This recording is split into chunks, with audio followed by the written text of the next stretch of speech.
It's day one from Big Ten Media Days. I'm Stephen Means. That's Stefan Krajisnik, and that's Andrew Gillis. Ryan Day, Ohio State, Jack Sawyer, Denzel Burke, Emeka Ibuka, the headliners of day one of the first day of the official 2024 season for the Big Ten. And, of course, Stefan, quarterbacks. Yep. That's what we want to know about. No, Ryan Day did not name a starting quarterback, but he did kind of give a plan for what they're going to do with the quarterbacks. All spring, obviously. They kind of rotated everybody, Andrew, with the quarterback situation. All five guys, Will Howard, Devin Brown, Julian Sands, Lincoln Keenholz, and Aaron Nolan, just kind of rotated through. He said they were going to continue to do that for the first four practices, which are open not only to the media, but to you, if you pay for it, because NIL exists in this day and age. Given that timeline of what the first four practices are going to look like before they start to dumb down the reps and kind of zero in on a guy, Stefan, when do you think Ryan Day names somebody a starting quarterback, based on the way he was talking today? Well, we'll see. In terms of naming a starting quarterback publicly, I think it will still be probably closer to when week one is, maybe even game week. But I think he's going to have a pretty good idea of who the starter is going to be after those first four practices, right? Like, they want to divide up the reps, and then once it's conveniently closed off to people to see, they're going to start dwindling it down a little bit and practicing on one field and kind of, he said being deliberate with how they split up the reps. I think at that point, you're going to have a pretty good idea of who's getting most of the first team reps, and that guy's probably going to be your favorite to be the starter. Now, when will we know that? When will the public know that? That might not be until the first snap of the first game. It might be the first press conference he does leading up to the game. We'll see when they go, public with that. Not that we really have to hide much from Akron, right? But for the sake of sportsmanship, maybe they have some reason to hold it in a little bit longer. Or maybe the competition does go that long, right? Like, maybe they split up the reps, but you still have two guys that are really, fighting it out for those first team reps, right? But I have a feeling that you kind of know what you have in Will Howard. He seems to be the guy that fits a lot of what Ryan Day is talking about wanting at quarterback, especially kind of the approach they had this offseason.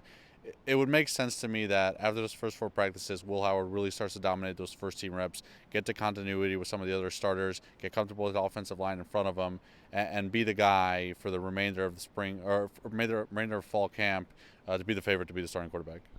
Andrew, the way Ryan Day was talking about what he wants in a quarterback when he was sitting up there at the podium for 45 minutes, the need to run the quarterback, what Chip Kelly brings as the offensive coordinator and play caller now, everything that goes into it, who do you think he was describing best? All of the above. I mean, I think you look at every quarterback on the roster right now, and we've talked about on the pod, we've talked about off the pod, we've talked about it in a lot of different ways.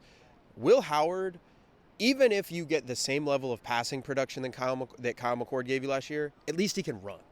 And we've talked about this with Devin Brown last year. He can run. And that was why a lot of you, the fans, the viewers, the listeners, wanted to see Devin Brown in a game, and not just that, wildcat type of package where they used against Purdue, where, they just threw him in when they get inside the 15 and they want to see a couple run plays. So I think he was describing everybody. And he said this about recruiting. He said this about the room, that we want our quarterback to be able to run. We want that to be part of our offense. And especially with Chip Kelly now, I think he was describing everybody. I don't think he was saying, we really like Will Howard because of his ability to run, because that also describes Devin Brown.